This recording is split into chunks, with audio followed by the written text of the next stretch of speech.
অঁ অঁ হয় নেকি?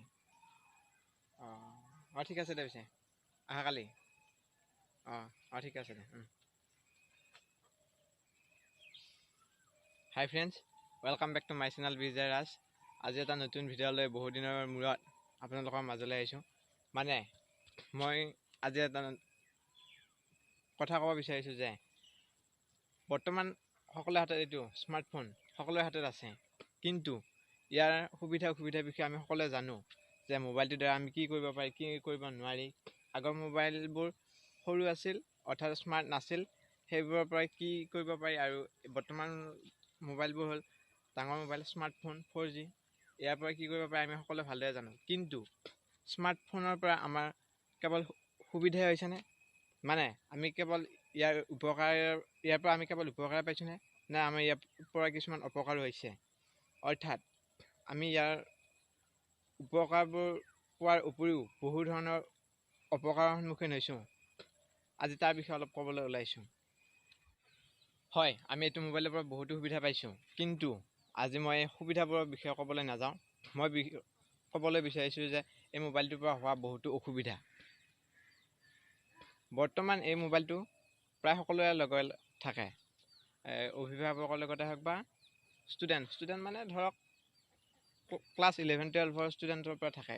মেট্ৰিক অৰ্থাৎ ক্লাছ 10খিনিৰ লগত হয়তো কিছুমানৰ নাথাকিব পাৰে বা কিছুমানৰ আছে, সেইটো বেলেগ কথা। কিন্তু প্ৰায় মেট্ৰিক পাছ কৰা সকলো ল'ৰা ছোৱালীৰ তাতে, মেট্ৰিকৰ ওপৰৰ সকলো ল'ৰা ছোৱালীৰ অভিভাৱকৰ তাতে আজিকালি মোবাইলটো থাকে। কিন্তু এই মোবাইলটো থকা হয় সঁচাকৈ, কিন্তু ইয়াৰ কেৱল উপকাৰে হয়নে? ইয়াৰ পৰা এই অপকাৰখিনিৰ বিষয়ে মই ক'বলৈ বিচাৰিছোঁ। মানে যিখিনি গাৰ্জেণ্টৰ এই মোবাইলটো আছে, তেখেতসকলৰ শিশুটিয়ে হয়তো নিশ্চয় এই মোবাইলটো ইউজ কৰে।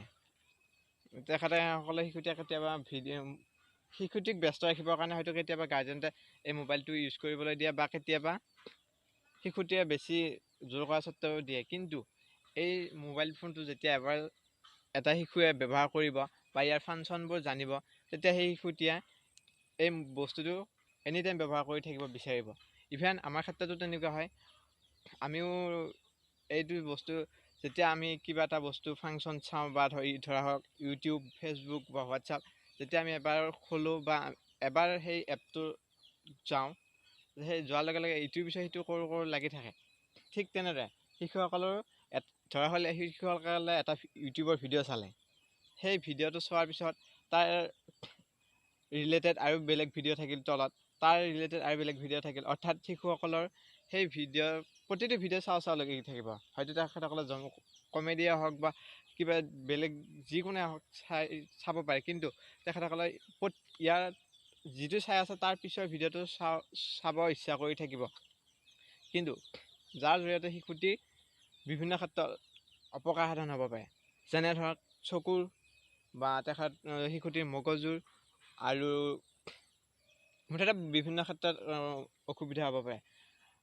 পঢ়াৰ ক্ষেত্ৰতো অসুবিধা হ'ব পাৰে। এতিয়া বৰ্তমান যিহেতু মাৰ্চ মাহৰ পৰা কোনো স্কুল কলেজ খোলা নাই, সকলো ষ্টুডেণ্ট বৰ্তমান ঘৰতে আছে। অৰ্থাৎ মানে প্ৰায় 16 বছৰৰ তলৰ শিশুবোৰ ঘৰতে আছে।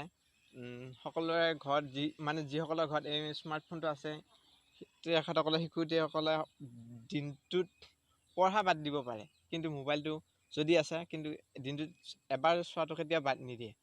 সেয়েহে গাৰ্জেনসকলে বিশেষভাৱে সাৱধান হোৱা উচিত যে শিশুটিয়ে মোবাইল চাওক, তাত কোনো অসুবিধা নাই। দিনটো মনোৰঞ্জনৰ কাৰণে হয়তো চাব পাৰে, কিন্তু পঢ়া শুনা বাদ দি কেৱল এই বস্তুটোতে যেতিয়া ব্যস্ত হৈ থাকিব, তেতিয়া শিশুটোৰ চকু, মগজু, পঢ়া আদি নষ্ট হোৱাৰ লগতে বিভিন্ন ধৰণৰ বেমাৰো দেখা দিব পাৰে। আমি কেইদিনমান পূৰ্বে এটা শিশু বহুতো ভাইৰেল হোৱা দেখিবলৈ পাইছিলোঁ, আৰু শিশুটোৱে তেনেধৰণৰ ভিডিঅ' চাইছিল, আৰু সেয়েহে সি ডিপ্ৰেশ্যনত ভুগি আছিল, আৰু অৱশেষত সি তেনেকুৱা কথা কৈছিল। এয়া হ'ল মোবাইল ফোন ব্যৱহাৰ এটি, অৰ্থাৎ শিশুৱে ব্যৱহাৰ কৰা এটি কুফল। বৰ্তমান মোবাইল ফোনৰ উপকাৰ যিমান আছে ঠিক তেনেদৰে অপকাৰো আমি কৈ শেষ কৰিব নোৱাৰোঁ। কিন্তু অপকাৰ থাকিল বুলিয়ে যে ইয়াক ব্যৱহাৰ নকৰিম তেনে নহয়। আমি উপকাৰিতাবোৰ আগত লৈ আমি ইয়াক ব্যৱহাৰ কৰি যোৱা উচিত। বিশেষকৈ 12 বছৰ তলৰ শিশুসকলৰ অভিভাৱকসকলৰ প্ৰতি মোৰ এটি অনুৰোধ যে তেখেতসকলে অৰ্থাৎ শিশুটিয়ে ইয়াৰ উপকাৰিতা ভালদৰে বুজি পোৱা হোৱা নাই। আপোনালোকে আপোনালোকৰ কামত শিশুটিয়ে ডিষ্টাৰ্ব নিদিবৰ বাবে, শিশুটিক বিজি কৰি ৰাখিবৰ বাবে হাতত এইটো কেতিয়াও তুলি নিদিব। ইয়াৰ গুৰুত্ব আৰু ব্যৱহাৰ সিহঁতে নিশ্চয় ভালদৰে বুজি পোৱা নাই। ইয়াৰ পৰা হ'ব পৰা অপকাৰিতাবোৰ সিহঁতে নিশ্চয় ভালদৰে বুজি পোৱা হোৱা নাই। আমি ইয়াৰ পৰা হ'ব পৰা অপকাৰবোৰ জনা স্বত্বেও আমি কেতিয়াবা ইয়াক ইয়াৰ ব্যৱহাৰটো আমি কমাব পৰা নাই। চ' আপোনালোকে কেতিয়াও এইটো ভুল নকৰিব। গতিকে শেষত এটাই কথা কওঁ যে ইয়াৰ উপকাৰিতা নিশ্চয় থাকিবই। ইয়াক আমি বৰ্তমান যান্ত্ৰিকতাৰ যুগত খাপ খুৱাই চলিবলৈ, আমাৰ বৰ্তমান সমাজ ব্যৱস্থাৰ লগত জড়িত হৈ থাকিবলৈ এইটোৱে আমাৰ এক অবিচ্ছেদ্য অংগ। ইয়াক আমি নুই কৰিব নোৱাৰোঁ। গতিকে ইয়াক আমি সুচাৰুৰূপে ব্যৱহাৰ কৰি আমি আমাৰ যান্ত্ৰিকতা জগতখনৰ লগত আগুৱাই যোৱাটোৱে আমাৰ কাম্য। যদি ভিডিঅ'টো ভাল লাগিল তেনেহ'লে লাইক কৰিব, আৰু চেনেলটো যদি নতুনকৈ চাইছে তেনেহ'লে ছাবস্ক্ৰাইব কৰিব, আৰু কাষতে থকা বেল আইকনটো বজাই দিব। ধন্যবাদ।